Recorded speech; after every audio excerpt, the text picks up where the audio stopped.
Halo, Assalamualaikum warahmatullahi wabarakatuh. Balik lagi ya di channel saya. Untuk perkuliahan hari ini kita akan bahas banyak topik nih. Ada 3 topik, yaitu beban kerja fisik, beban kerja mental, dan juga fatigue management. Nah, di sini mohon fokus ya teman-teman ya, karena materinya cukup padat. Jadi mohon difokuskan untuk materi hari ini. Yang pertama kita beban kerja fisik dulu ya. Di sini ada beberapa definisi beban kerja. Intinya sih beban kerja adalah beban yang dialami oleh tenaga kerja sebagai akibat dari pekerjaan yang dilakukan olehnya. Kemudian kalau beban kerja fisiknya adalah pekerjaan yang dilakukan dengan mengandalkan fisik serta mengakibatkan perubahan pada fungsi alat-alat tubuh. Jadi maksudnya ketika ada fatigue dia pasti akan ada anggota tubuhnya yang akan berubah. Maksudnya dia ada bisa menjadi kram, kelelahan dan lain-lain. Kemudian ada juga definisi metabolisme basal, yaitu energi minimal yang diperlukan oleh tubuh untuk mempertahankan proses hidup dasar. Jadi ini contohnya seperti jantung kita terus berdenyut, kemudian ada sekresi hormon dan enzim. Jadi intinya metabolisme basal adalah energi yang dibutuhkan oleh tubuh seseorang untuk mempertahankan proses hidup dasarnya. Nah, jadi ini 3 definisi dasar ya di materi tentang beban kerja fisik. Nah, di beban kerja fisik, Nah,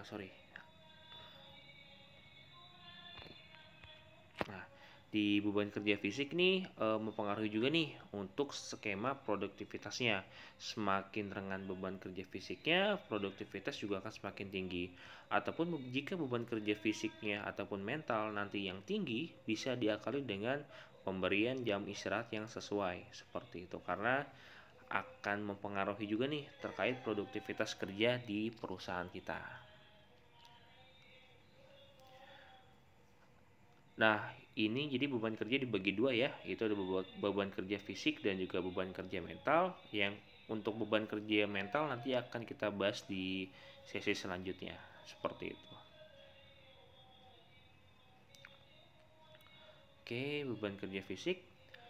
Oh ya, di materi ini saya cukup cepat ya, karena cukup banyak materinya, jadi saya harus mengejar waktu. Jadi beban kerja fisik ada 2 faktor ya yang mempengaruhinya, dari internal maupun eksternal. Kalau dari internal itu ada dari jenis kelamin, umur, ukuran tubuh. Ukuran tubuh itu maksudnya postur tubuhnya ya, status gizinya dan kesehatan. Kemudian kalau untuk faktor eksternalnya ada stasiun kerja. Stasiun kerja itu tempat kerja kita, tata ruangnya, tempat kerja dan alat sarana prasarananya sudah sesuai atau enggak, kondisi kerja dan sikap kerja. Kemudian ada organisasi kerja, maksudnya ini pengaturan waktu lama bekerja dan kelelahannya berbanding gak nih dengan durasi istirahatnya, seperti itu. Kemudian di lingkungan kerjanya terlalu panas kah, terlalu dingin kah, ini juga mempengaruhi untuk beban kerja fisik kita. Jadi ada 2 faktor ya, di internal dan eksternal. Nah, ini sedikit pembahasan di breakdown kembali untuk jenis kelamin. Umumnya ya, rata-rata jenis kelamin pria itu lebih mampu dalam bekerja dengan tugas yang lebih berat dibandingkan perempuan. Kemudian untuk usia di range 18 tahun sampai 40 tahun biasanya masih mampu nih melakukan pekerjaan fisik dalam hal multitasking ya, maksudnya kita banyak pekerjaan sekaligus bisa dilakukan. Tapi ketika sudah masuk ke usia 41 sampai dengan 56 biasanya hanya pekerjaan tertentu aja nih yang bisa kita lakukan. Kemudian kalau untuk ukuran tubuh yang postur tinggi besar tentunya pada umumnya ya mempunyai ketahanan yang lebih lama. Kemudian derajat kesehatan, jika seseorang dalam kondisi prima, dalam kondisi fit, nggak ada riwayat penyakit bawaan, itu biasanya akan lebih kuat untuk mempertahankan kondisi fisiknya. Jadi ini 4 faktor ya untuk yang dari internal yang mempengaruhi beban kerja fisik. Nah, kemudian dari faktor eksternalnya tadi ya dijelaskan ada stasiun kerja. Stasiun kerja ini contoh meja, kursi kita, alat di mesin ataupun di tempat-tempat yang lainnya yang berhubungan dengan pekerjaan kita itu di ergonomi atau belum. Kalau nggak ergonomi, posisinya tidak nyaman, otomatis akan mempercepat durasi kelelahannya. Jadi kita kerja sebentar udah lebih capek seperti itu. Kalau desain atau stasiun kerjanya nggak sesuai. Kemudian tata ruang kerjanya ergonomi juga atau enggak, tempat kerjanya, alat-alatnya seperti itu. Dan sikap kita ya, posisi tubuh kita ergonomi atau enggak. Kemudian dari organisasi kerja, pengaturan waktu kerja ini juga harus disesuaikan dengan beban kerjanya. Harus berbanding lurus dengan waktu istirahat yang diberikan. Kemudian ada di lingkungan kerjanya. Di sini tadi kita sudah singgung di awal, misal contohnya lingkungan kerjanya terlalu panas seperti di bagian curing misalnya, ataupun di bagian-bagian yang lain yang banyak faktor lingkungan kerja yang mempengaruhi seperti fisika, kimia ataupun biologi. Nah, di beban kerja fisik ini kita akan bahas 4 poin utama, yaitu penghitungan beban kerja fisik berdasarkan denyut jantung atau CVL. CVL itu cardiovascular load, jadi beban kerja jantungnya.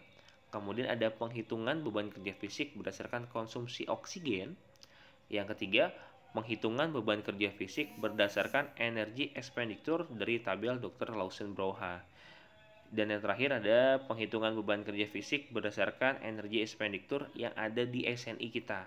Jadi materi ini hitung-hitungan ya. Jadi kalau kemarin kita banyak ke teori deskriptif, sekarang kita coba sedikit untuk hitung-menghitung. Nah, ini yang pertama nih, ini ada tabel dari Dr. Lawson Broha. Jadi ada pengkategorian, ada 6 kategori tingkat pekerjaan berdasarkan beban kerjanya. Ini dari reaksi fisiologisnya ya. Ada sangat ringan, ringan, moderate atau sedang, kemudian ada heavy untuk berat, sangat berat, dan terlalu berat. Nah, ini ada per kategori lagi berdasarkan indikator, ada dari energi expenditure atau energi yang dikeluarkan, ada dari detak jantung, dan ada dari konsumsi oksigen. Nah, ini bisa dilihat di tabelnya ya. Jadi nanti tabel ini kita gunakan sebagai acuan dalam penghitung-hitungan. Jadi kalau misalnya masih bingung bisa di screenshot dulu untuk di layar yang sekarang ini. Nah, ini kalau dari tabel SNI, kalau tadi kan dari versi Dr. Lawson Broha ada 6 ya. Kalau dari SNI di breakdown ada 3, beban kerja ringan, sedang, dan juga berat. Jadi ini SNI ada di tabel 7269 tahun 2009 ya. Kalau nggak salah saya udah upload juga untuk tabelnya, ada di Google Classroom. Nanti bisa di-download juga. Nah, kemudian untuk pengukuran beban kerja dari denyut jantung kita bisa lakukan dengan 3 cara atau kita gariskan dari 2 cara dulu ya. Yang pertama menggunakan alat ukur, yang kedua dari manual. Kalau alat ukur tuh ada 2, jadi ada pakai kita ECG. Ini biasanya sih di klinik ataupun di rumah sakit kita harus ke fasilitas medis atau untuk bisa menggunakan alat ini. Kemudian ada pulse meter. Ini kita cukup jari kita dimasukkan sebuah alat namanya pulse meter. Nanti di sana bisa terdeteksi detak jantung kita berapa. Atau mungkin kalau sekarang bisa pakai smartwatch kali ya.